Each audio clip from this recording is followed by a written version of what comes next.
Hello students, welcome to the third lecture of electric flux and Gauss law. इस series का ये third lecture है और इसमें हम लोग एग्जैक्टली पढ़ेंगे कि गॉस लॉ क्या होता है। इससे पहले वाले लेक्चर्स में in the first lecture we studied about the concept of area vector in electric flux, क्योंकि फ्लक्स में एरिया वेक्टर का कॉन्सेप्ट जो है बताया है। सेकेंड लेक्चर में हमने इलेक्ट्रिक फ्लक्स पढ़ा है और कैसे उसके न्यूमेरिकल्स लगाते हैं, 2D 3D डायग्राम क्या होते हैं, या क्लोज्ड बॉडी क्या होती है, ओपन सरफेस क्या होता है, ये हमने पढ़ा है। और अब ये थर्ड लेक्चर है, इसके अंदर हम लोग पढ़ने जा रहे हैं गॉस लॉ। ठीक है, गॉस लॉ एक ऐसा लॉ जिसके बारे में बहुत से लोगों को बहुत सारा जो है कन्फ्यूजन होता है, मिसकंसेप्शंस होते हैं, चीज़ें समझ में नहीं आती और फाइनली वो उसका रट्टा लगाने लगते हैं। बेटा गॉस लॉ जो है also known as Gauss theorem, इसको बहुत से लोग थ्योरम बोल के भी पढ़ाते हैं और थ्योरम बिल्कुल करेक्ट है भाई, थ्योरम उन्होंने दी है भाई। इसको हम लोग जो गॉस थे उन्होंने कुछ सोचा इलेक्ट्रिक फ्लक्स के बारे में, कुछ दिमाग लगाया, कोई चीज़ प्रूव की और अपना एक स्टेटमेंट दे दिया, अपनी एक थ्योरम दे दी, तो बेसिकली इसको हम लोग गॉस थ्योरम भी बोलते हैं। ठीक है, पहले इसको देख लेते हैं कि उन्होंने कहा क्या, फिर धीरे धीरे उसको अपने समझेंगे कि भाई जो उन्होंने कहा क्या वो वास्तव में सही है, क्या वो वास्तव में एप्लीकेबल है। ठीक है, फिर उस पर हम लोग कुछ कॉन्सेप्चुअली न्यूमेरिकल्स लगाएंगे, कुछ अच्छे क्वेश्चंस लगाएंगे। सो वीडियो को लास्ट तक देखिएगा। First thing which he said about that is, अब देखिएगा मैं इसके डेफिनेशन आपको मैं बताने जा रहा हूँ क्या है। ये है कि इलेक्ट्रिक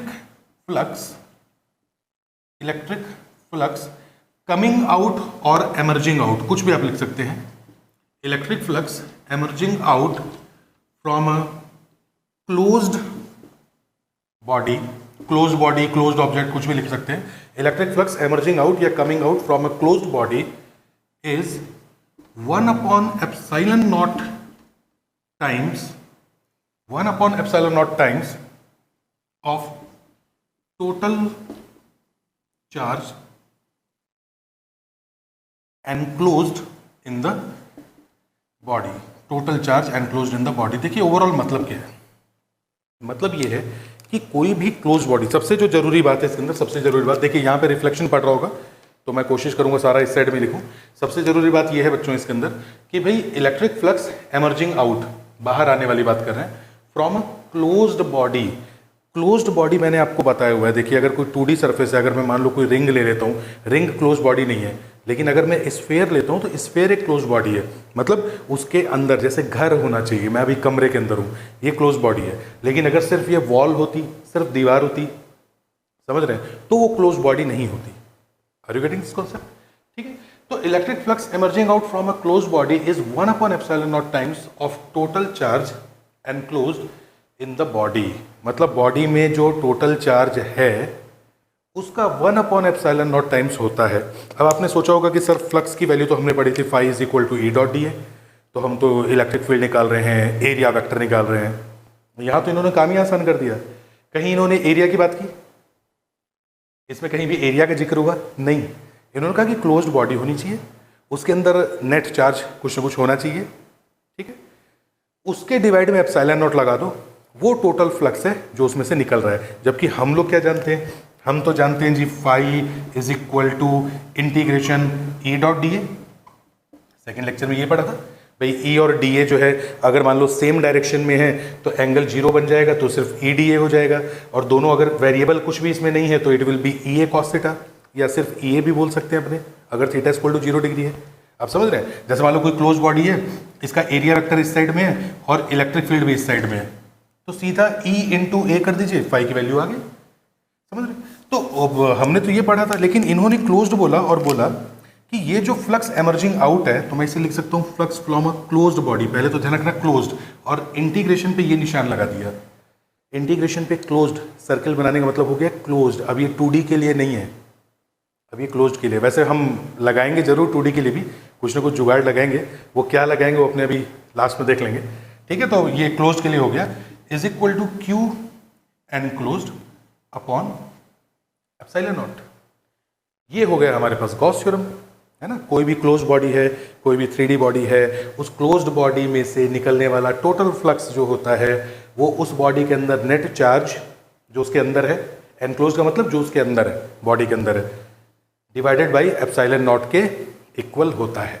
ठीक है, और इससे हम ये भी जानते हैं, तो हम इन दोनों को भी इक्वल कर सकते हैं। अब हम इसके अंदर थोड़ा मास्टरी करने की कोशिश करते हैं कि ये है क्या चीज़। तो तो सबसे पहले बेटा एक बात बताओ, अब ई क्या होता है? ई जो होता है ये ड्यू टू ऑल चार्जेस होता है, चाहे वो चार्ज इनसाइड हो चाहे वो चार्ज आउटसाइड हो। अब बात यह है कि सर ये कहाँ इनसाइड और कौन सा आउटसाइड, अभी बताते हैं। मान लीजिए कि ये कोई क्लोज बॉडी है, इस क्लोज्ड बॉडी के अंदर ये चार्ज हमारे पास है Q1 ये दे रखा है, Q2 ये दे रखा है, -Q3 ये है, Q4 ये है, Q5। इलेक्ट्रिक फील्ड किन की वजह से होगा? इलेक्ट्रिक फील्ड तो हर चार्ज की वजह से होगा, हर चार्ज, चाहे वो बॉडी के अंदर है चाहे वो बॉडी के बाहर है। Electric field due to all charges inside और आउटसाइड। और एरिया, अब ध्यान देखिए बेटा, एरिया क्या है? एरिया तो बॉडी का ही लिया जाएगा भाई, जो 3D अपने क्लोज बॉडी है। आगे चल के मैं बताऊंगा, अभी इमेजिनेशन में हम लोग गाउसन सरफेस का भी कॉन्सेप्ट लेंगे। अभी पहले बस ये समझ लीजिए कि एरिया तो इस बॉडी का है। और थोड़ा ध्यान दीजिएगा, अब मान लो इस क्वेश्चन में अगर मुझे ये एरिया निकालने को मिल जाता तो मैं एरिया निकाल पाता क्या आसानी से? अरे क्लोज बोल दिया, लेकिन इसका एरिया निकालूंगा कहाँ से? तो हम लोग क्या करेंगे, आगे चल के जब एरिया पढ़ने बैठेंगे, एरिया लेना शुरू करेंगे, तो हम कोशिश करेंगे कि हम स्फीयर को लें, हम सिलेंडर को पढ़ें, है ना, क्यूब को ले लें, क्यूब जैसे बंद कमरा, है ना, स्फीयर हो गया, सिलेंडर हो गया। इनको ही क्यों पढ़ेंगे? इनको इसलिए पढ़ेंगे क्योंकि इनका एरिया निकालना आसान है। अरे इनका सबका फॉर्मूला है हमारे पास, so we can easily calculate formula. हम ऐसी बॉडी सिर्फ आपको एग्जाम्पल के तौर पे बता रहे हैं, इसका एरिया नहीं निकाल सकते, समझ रहे हैं? तो आगे आप लोग ये नोटिस करेंगे कि सर बार बार स्फीयर का एग्जाम्पल दे रहे हैं, सिलेंडर बना रहे हैं, क्यूब बना रहे हैं, क्योंकि उसका एरिया लेना आसान है। हाँ, बिना इसमें पढ़े यहां से डायरेक्ट यहां पहुंच रहे हैं तो एरिया का कोई लेना देना नहीं है। क्यों? अरे ultimately you are calculating flux, और फ्लक्स तो Q enclose upon epsilon naught के बराबर होता है। तो अगर इससे डायरेक्ट ये आ रहा है, और गॉस भाई साहब ने कितना आसान काम कर दिया, उन्होंने हमें इधर जाने को बोला ही नहीं। उन्होंने कहा कि भाई आप लोग बहुत परेशान होते हैं, बार बार ये ई डॉट डी ए निकालते हैं, तो उन्होंने हमारी परेशानी दूर कर दी। उन्होंने कहा तुम्हारी परेशानी दूर करता हूँ, तुम ये ई डॉट डी ए के चक्कर में मत पड़ो, सीधा फ्लक्स देखो क्यू एनक्लोज बटे एप्सिलॉन नॉट में आ जाओ और निकाल दो, और हम निकाल देंगे। अब देखिए होगा क्या, इलेक्ट्रिक फील्ड सबकी वजह से, सबकी वजह से है, ठीक है। चार्ज एनक्लोज्ड, तो एनक्लोज्ड चार्ज तो भाई सिर्फ इतना है, तो इसका मतलब, अच्छा तो इसका मतलब हम लिखेंगे इंटीग्रेशन का साइन, इंटीग्रेशन का साइन क्लोज्ड, यानी कि क्लोज के लिए डिफाइंड है तो क्लोज तो लेंगे, closed E dot D A, तो ई तो बेटा सबकी वजह से है, तो हम क्या लिखेंगे Q1 plus Q2 minus Q3 plus Q4 plus Q5, ठीक है। अरे चार्जेस का आपस में जो सम होता है वो एल्जेब्रिक सम होता है, dot D A is equal to Q enclosed, enclosed कितना भी सिर्फ Q1 plus Q2 minus Q3, enclose मतलब कि जो अंदर है, सिर्फ उसके अंदर है, उसको हम एनक्लोज कहते हैं। तो ये आंसर हमारा इसमें आना चाहिए, ठीक है। क्या ये सही है? जी बिल्कुल सही है, बिल्कुल सही है। क्यों? क्योंकि जो चार्जेस बाहर है, इसकी जितनी फील्ड लाइन इस बॉडी में घुसेगी उतनी ही फील्ड लाइन बाहर निकल जाएगी। If you haven't seen the previous lecture, please go through the previous lecture and then you join me in this lecture. उसमें बहुत अच्छे से मैंने बताया कि if total field lines are entering in from one point and leaving from the other end, then the net flux is zero। भाई जितनी लाइनें इसमें घुसेंगी, इसमें रुक तो नहीं रही हैं, इसकी जितनी फील्ड लाइन इसमें घुसेंगी सबकी सब बाहर चली जाएंगी, और सबकी सब बाहर चली जाएंगी तो इसका नेट फ्लक्स कितना हुआ? जीरो, इसका कॉन्ट्रीब्यूशन जीरो। लेकिन मैं ये थोड़ी कह दूंगा कि इसका इलेक्ट्रिक फील्ड नहीं है, इलेक्ट्रिक फील्ड तो है मगर उसका कॉन्ट्रीब्यूशन नहीं हो रहा है फ्लक्स में। उसी तरह Q4 का भी वही हाल होगा। अब बची इन तीनों की बात, तो भाई ये तो बॉडी के अंदर है, इनकी फील्ड लाइन तो सिर्फ बाहर जा रही है, इनकी फील्ड लाइन तो सिर्फ बाहर जा रही है, मतलब एमर्ज हो रही है बाहर, इनकी पहले एंटर हो रही है और फिर बाहर जा रही है, तो मतलब इनका तो कोई रोल ही नहीं हो गया। Are you getting this concept? तो ये हमारे पास फॉर्मूला बन गया। अच्छा, क्या मैं इस फॉर्मूला को ऐसे भी लिख सकता हूँ? क्या मैं लिख सकता हूँ कि भाई ये ब्लैक मार्कर तो चल नहीं रहा है, इसको अभी हम चेंज कर देते हैं। हाँ जी, क्या इसको मैं ऐसे भी लिख सकता हूँ कि इंटीग्रेशन ऑफ, अच्छा माफ़ कीजिएगा, जैसे Q1 प्लस Q2 मैंने लिख दिया है, बेसिकली ये EQ1 EQ2 और E आना चाहिए इन सब में, समझ रही है? जैसे ये Q डॉट डी ए लिख दिया मैंने, बेसिकली ये आना चाहिए, इसका मैं E1 E2 E3, तो आप ऐसा समझ लीजिए कि ये इन सब के साथ में E है, E due to these charges, ठीक है। अगर मैं लिख दूं कि E due to Q1 plus E due to Q2 minus E due to Q3 और यहाँ पे आ जाएगा DA is equal to same यही चीज़ लिख दूं Q1 plus Q2 minus Q3 upon epsilon naught, तो क्या ये सही हो जाएगा? ये अभी भी सही है, अभी भी करेक्ट है, कोई दिक्कत नहीं है। क्यों? आप बोलेंगे सर इसमें तो आपने 1 2 3 को लिया है, 4 और 5 को तो लिया ही नहीं। मैं कह रहा हूँ कि मेरे क्लास में स्टूडेंट पास होने वाले सिर्फ इतने ही है मान लो, तो बाकियों को दिखाऊं चाहे ना दिखाऊं, अगर अल्टीमेटली मेरे को पास होने वाले स्टूडेंट से ही मतलब है तो मैं यहाँ पर इनको जरूर रखूंगा जो पास हो रहे हैं, जिनका कॉन्ट्रीब्यूशन हो रहा है। Are you getting this? मैं यहाँ पे जितने मर्जी चार्जेस का इलेक्ट्रिक फील्ड लिख दूँ, पर आप सोचना कि अगर मैं यहाँ पर Q1 Q2 Q3 की जगह Q4 लिख भी देता हूँ तो Q4 का जब सॉल्यूशन की बारी आएगी तो पहले इसको सॉल्व करूंगा तो 1 आ जाएगा, फिर इसको सॉल्व करूंगा तो 2 अंदर है तो देखिए यहाँ पे 2 भी आ जाएगा, फिर तीसरे को सॉल्व करूंगा तो Q3 अंदर है तो 3 भी आ जाएगा। जैसे ही Q4 को सॉल्व करूंगा यानी E due to Q4 dot DA, तब मैं बोलूंगा सर ये तो बाहर है, इसका कॉन्ट्रीब्यूशन 0। तो कॉन्ट्रीब्यूशन 0 है तो आप उसको लिखें चाहे न लिखें, अल्टीमेटली कोई प्रॉब्लम नहीं है। आप समझ रहे हैं ना? आंसर आ रहा है 1 प्लस 2, मतलब मान लीजिए आंसर आ रहा है A plus B plus C plus 0, D की वैल्यू मान लो 0, E की वैल्यू 0, तो मैं फिर A plus B plus C plus D plus E लिखूं या सिर्फ A plus B plus C भी लिख दूं तो भी काम चल जाएगा, क्योंकि D और E तो 0 ही ऐड होने वाला है। क्लियर हो पारी बात? ठीक है, स्क्रीनशॉट लीजिए इसके, हम आगे बढ़ते हैं इसमें।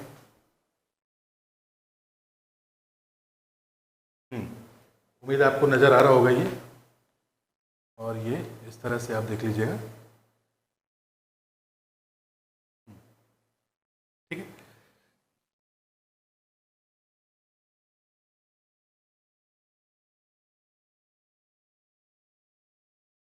चलिए अब इसमें और आगे बढ़ते हैं हम लोग कहते हैं कि भाई अब ये तो बात हुई हमने कि भी फॉर्मूला कैसे लगाना है।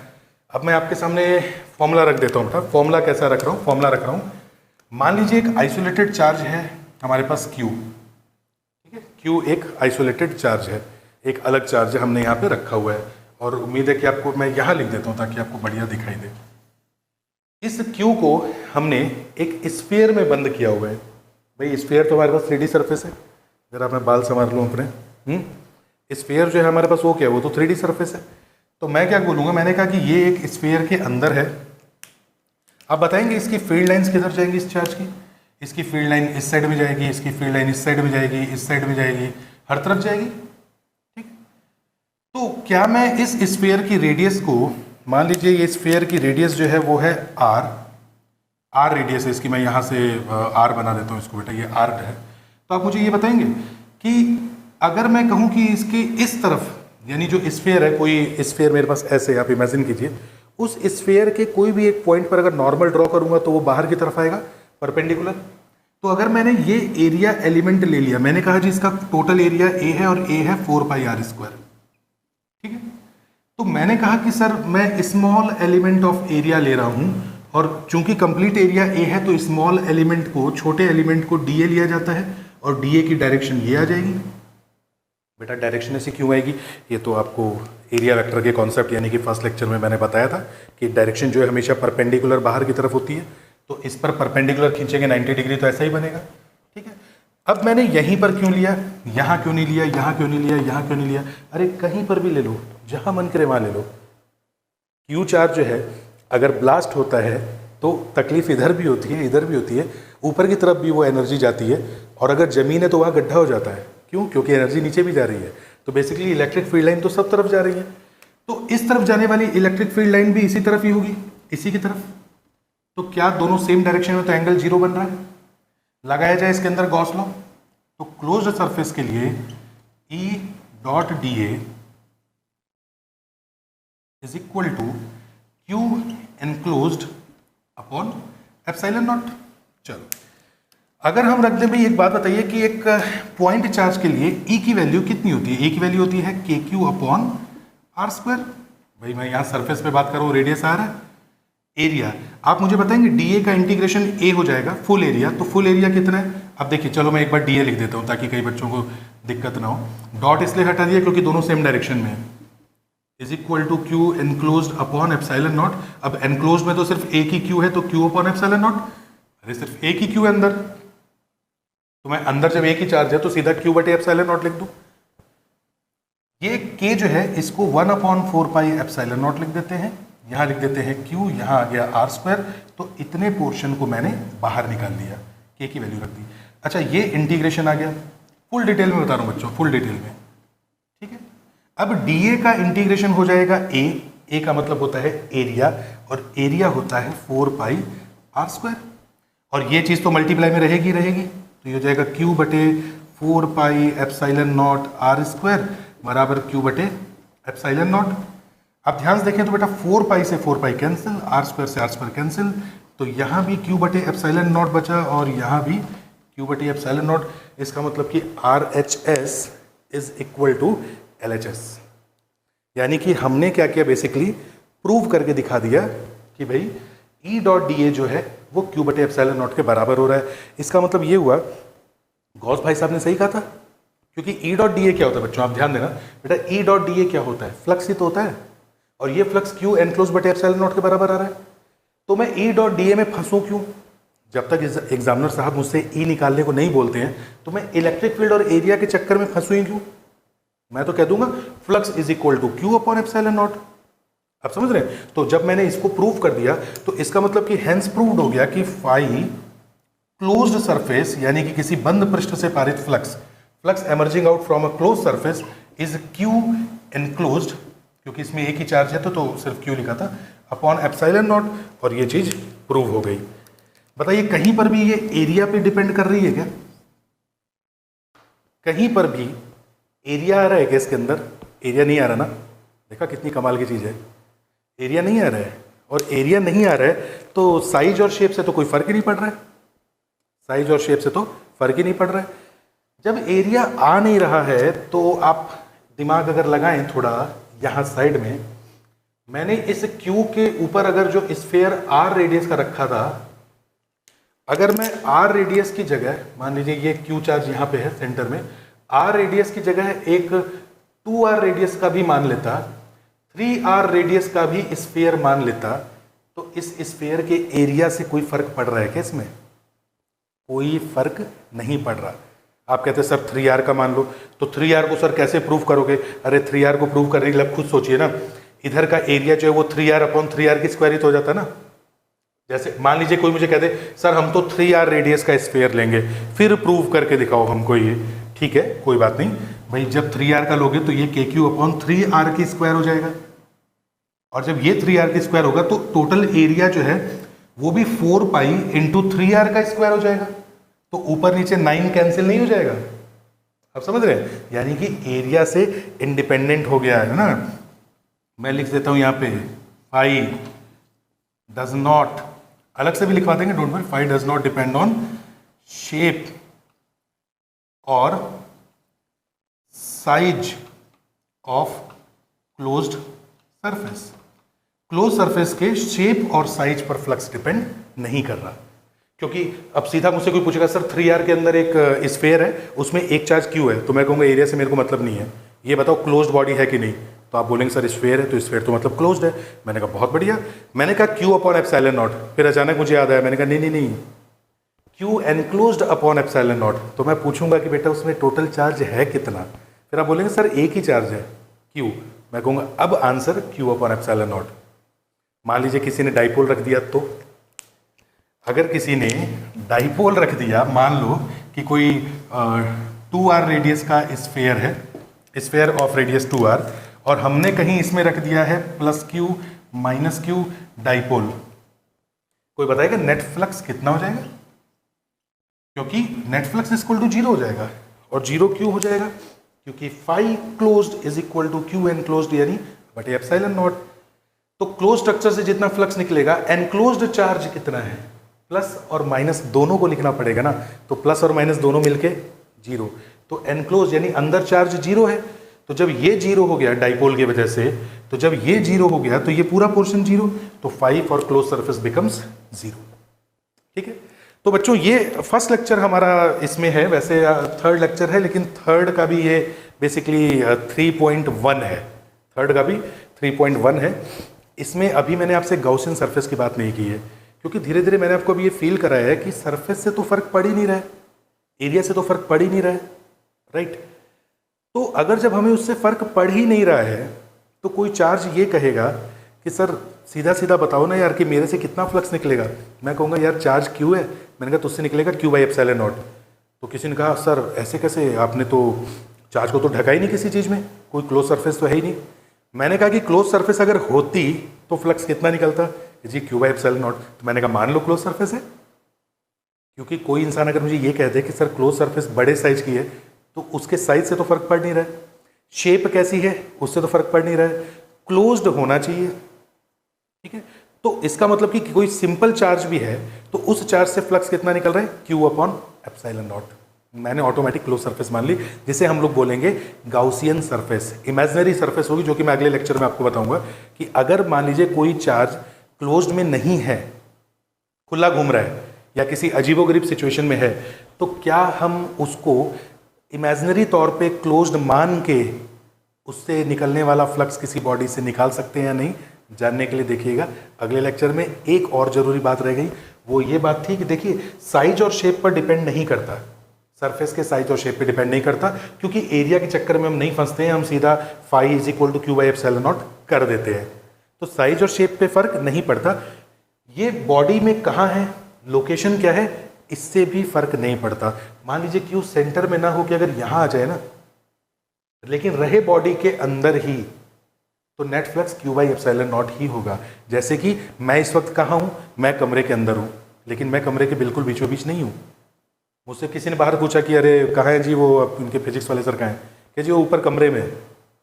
ये तो नहीं बताया ना ऊपर कमरे में सेंटर में है, कि इस वाली दीवार के पास है, कि इस वाली दीवार के पास है, बस कमरे के अंदर होना चाहिए, मतलब क्लोज सरफेस के अंदर होना चाहिए। अब अंदर कहाँ है इससे फर्क नहीं पड़ता। देखिए बहुत डेप्थ में हम इसमें नहीं जाते हैं, क्योंकि मैं मोस्ट ऑफली ये जेईई मेंस नीट तक का आपको कवर कराता हूँ। बाकी अगर ये नज़दीक रख देंगे तो भी ओवरऑल फर्क नहीं पड़ेगा, क्योंकि चार्ज जिस सरफेस के नज़दीक आ गया वहाँ से ज़्यादा इलेक्ट्रिक फील्ड लाइन्स, क्योंकि जितना आप डिस्टेंस कम करेंगे उतनी ही ज़्यादा फील्ड इसमें से निकलेगा, तो इस वाले में से फील्ड ज़्यादा निकलेगा और दूसरा जहां से दूर हो गया वहां से फील्ड कम निकलेगा। ओवरऑल वो आंसर बैलेंस ही होगा, चाहे आप 5-5 करो, चाहे क्या नाम से क्या कहते हैं कि 5+5 10 करो, चाहे आप 7+3 10 करो, बात वही है। क्योंकि जितना चार्ज पास में जाएगा उसकी फील्ड लाइन उतनी ही पास पास होंगी, स्ट्रॉन्ग इलेक्ट्रिक फील्ड लाइन पास पास होंगी, तो जो जिस क्रॉस सेक्शन से निकलेंगे, एरियाज निकलेंगे, वो थोड़ा कम होगा। और जहां दूरी जिससे बन जाएगी वहां फील्ड लाइन ज़्यादा डाइवर्ज होंगी, तो वो ज़्यादा बड़ा एरिया ले लेंगी। ठीक है, are you getting the concept. तो इस तरह से ये चीज़ें बैलेंस हो जाएंगी। मिलते हैं अगले लेक्चर में।